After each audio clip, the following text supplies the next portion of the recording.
నమస్కారం ఘంటారావానికి స్వాగతం. ముందుగా ప్రధాన అంశాలు. ఖాతాదారుల నుంచి పాన్ కార్డ్ లేదా ఫామ్ 60 తీసుకోండి. బ్యాంకులకు కేంద్రం నిర్దేశం.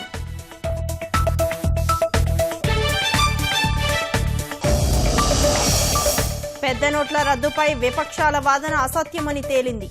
ప్రజలంతా ప్రభుత్వానికి అండగా నిలిచారన్న జైట్లీ.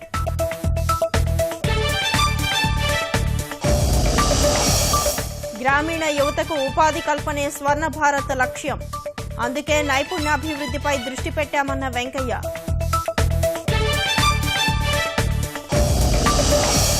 విశాఖ గాజువాకలో అగ్ని ప్రమాదం.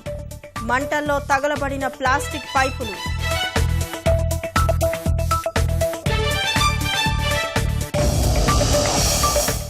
గడ్డకట్టిన జలపాతాలపై ఆరోహణ పోటీలు. ప్రకృతిలో మార్పుల్ని ఆస్వాదిస్తున్న చైనీయులు.